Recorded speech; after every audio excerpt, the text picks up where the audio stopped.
Welcome back. It is Monday, June 23rd in the MLB. Our two favorite picks are on the way. We have officially hit the dog days of summer as there's no more NBA. I'll have a video recapping that season posted a little bit later this morning. But as always, it is Austin joined by Logan. Meant to change that to yesterday to Saturday recap as we did not have any plays on Sunday. But yesterday, technically our Saturday picks, Red Sox Giants under 4.5 first five. We love that. Don't even get Logan started on Griffin Canning under 5.5 hits allowed. If you remember how that one went on Saturday, you give up 5 hits through 5, you had 90 pitches, and they said, you know what, go out there for the 6th. First guy gives up a hit, and they take him out. Like, I don't know what we're doing. And then our little plus 370 parlay lost because the Dodgers could not win yesterday. Kind of been the nature of our season, Logan. Anything bad that can go wrong does go wrong. But you know what? It's the dog days of summer. Let's lock in. Let's deliver you guys a legacy end of June, a great July, and a great August. We'll have another ladder challenge. Unfortunately, yesterday lost. Dang, D-backs couldn't get 4. We're not doing a ladder on Sundays going forward, but it's the dog days of summer. We need something to light things up, and maybe we can carry on a MLB ladder. We've never done it in the MLB, and maybe that's where we can get the bankroll going. I don't know. We'll figure it out, but we'll have one posted later on today. Shorter slate than normal, hence why we only have 2 picks. But Logan, we're going to lead off with you. You got an over-under. Where are we headed? Yeah, I do. I have a total I really like today. It's going to cash. I'm taking the Braves and Mets under 8.5, minus 105 odds on DraftKings is your best value there. Now, this is an under I really do like.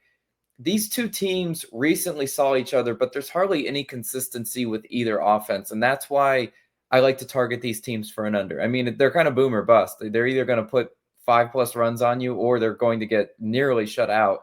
I mean, we saw that last night with the Mets offense. But let's talk about who starts for the Mets today. It's Paul Blackburn. Starts for the Mets, 6.92 ERA, 1.69 WHIP. You look at those numbers for Paul Blackburn, you're going to say, yikes. I mean, I would say that is a little bit deceptive, though, because number one, the sample size isn't big for Blackburn, obviously returning back from injury. And then number two, he just had some really bad outings in there, which inflated the ERA to near 7. He recently faced the Braves, gave up four runs, 3 of them earned runs. He only went 3 2/3 innings pitched. His earned runs came in the first inning, but he really settled in after that. And that's kind of what I want to see for a guy like Paul Blackburn. He's still trying to shake off the rust, but I think this is a better opportunity for him.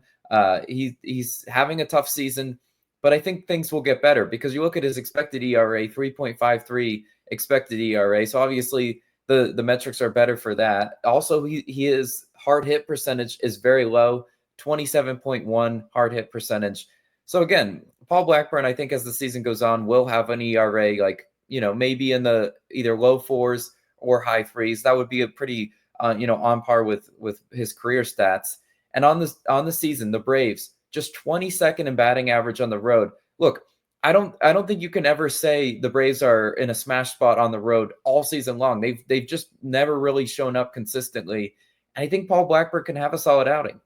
Maybe give us 5+ innings, 2 earned runs, 3 earned runs max. I would certainly settle for that today for Paul Blackburn. And then on the other side, it's going to be Spencer Schwellenbach starting for the Braves. 3.26 ERA, 1.01 WHIP.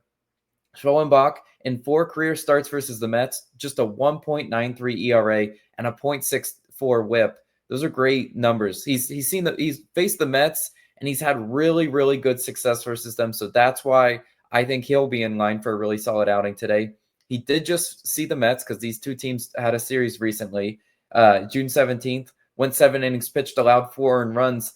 Similar to Blackburn, though, his start in that one, he started out really shaky.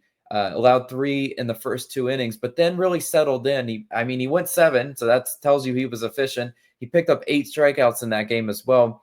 So again, he did end up getting the swing and miss. And outside of the Mick Abel tipped pitch disaster class, look at the Mets offense. I mean, we're looking at the last 5 games of Mets offense. They put up 1 run last night. Again, Sunday Night Baseball too. That can factor into this. You can say, well, they come in a little bit groggy after that.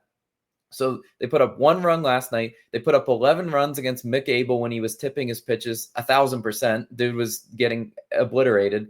And then 2 runs prior to that, 1 run, 0 runs. There is no consistency to this Mets offense at all. They're hitting .216 over their last 5 games, and that's even inflated from 11 runs against Mick Abel. So really, I hate this Mets offense. a lot of the guys that earlier in the months of the season were hitting with runners in scoring position, those timely hits have dried up. And hopefully Schwellenbach, can keep them at bay, because I really do like his matchup. And then we go to the bullpen too, because something you have to analyze when you're taking a full game over or under, you have to look at the bullpens. Over the last week, Braves second in bullpen ERA, the Mets 27th. The bullpens, though, in my opinion, negate each other because the Braves have been so good, the Mets have been so bad. But a lot of the Mets bullpen struggles have been due to starting pitchers not going deep. The Mets starting pitchers haven't went over 5 innings pitched since Peterson went 7 innings pitched, and that was game 1 of the series against the Braves.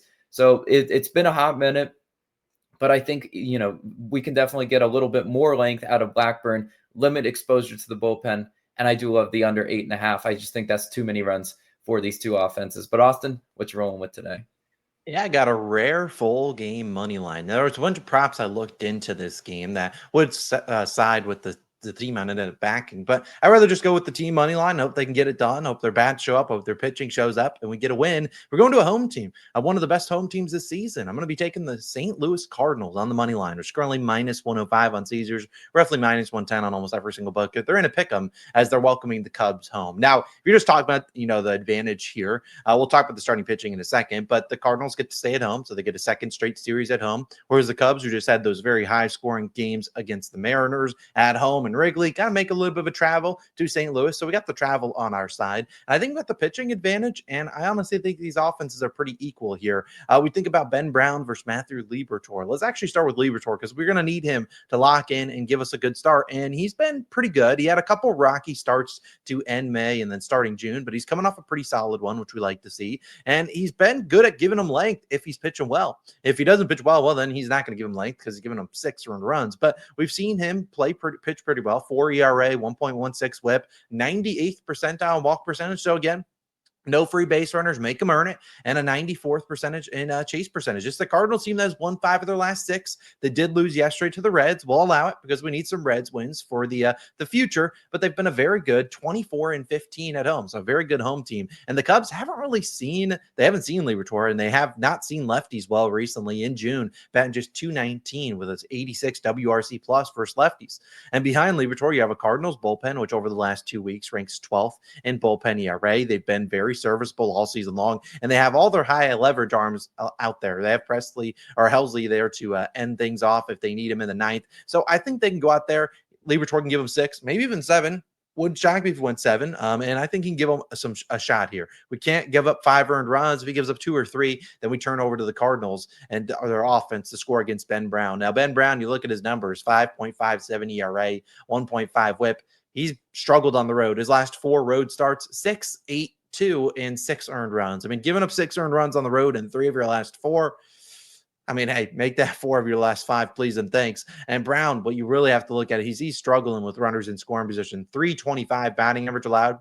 You put 2 outs on there, it raises to 353. So again, struggling to get guys out when there's guys on second and third, pitching out of the stretch. He's struggled there. And this is a Cardinals offense. It's kind of hit or miss, but they've been much better at home in June versus righties at home. They own the 6th lowest K percentage and are batting about 258. Now, if there's anything about Brown, that's what he chases. He chases those Ks and he tries to get you to chase. And if he's not getting those, well, you're going to end up walking, and he's giving up free base runners, guys in scoring position and stuff like that. So again, Brown, when he doesn't get the swing and miss, which the Cardinals have been pretty good at limiting that in June at home against righties, you're going to see him get barreled up. 19th percentile in barrel percentage, 15th in hard hit percentage. Has kind of been the Achilles heel for the Cardinals in June. They're getting a lot of softer contact. Well, Ben Brown will give up some hard contact. So I look at this. The Cubs ranked 17th in bullpen ERA over the last 2 weeks. Granted, some of those numbers are inflated because the last series against the Mariners in Wrigley Field, where the wind was blowing out, we had over-unders at 12.5 and stuff like that. So I really look at the bullpens as pretty even, but the Cardinals sometimes like to start barking at the end of games where they might be down by 2, and then suddenly they score 3 in the 8th, they take a lead, and they turn it over to their closer. So I'd rather go full game, but I do like first 5 money line here. We're riding with the Cardinals to get it done, win this game outright. That's all we want. So our 2 picks, not going to force too much onto the slate. We haven't been great this season, and it's a very short slate. So we will have the Braves and Mets under 8.5 first 5, or in the full game. You take first 5 if you want to, and Cardinals money line. Those are our 2 picks. Let's go 2-0. Let's dominate. Last night, I posted a community post talk about the end of the NBA season. If you see this video early on in the day, go there and leave a question if you want me to answer it. I'm going to try to pick out some cool questions and answer in my NBA season recap video, which once that is live, I'll link it on the screen. If it's linked on the screen, don't even bother going to that community post. Just come join and let's recap the NBA season, which was a really good one for us. Time to make this MLB one a really good one. We've got some hard work to do, but let's get it done. It's Austin Logan. We're signing out. We'll see you guys back again tomorrow. Peace.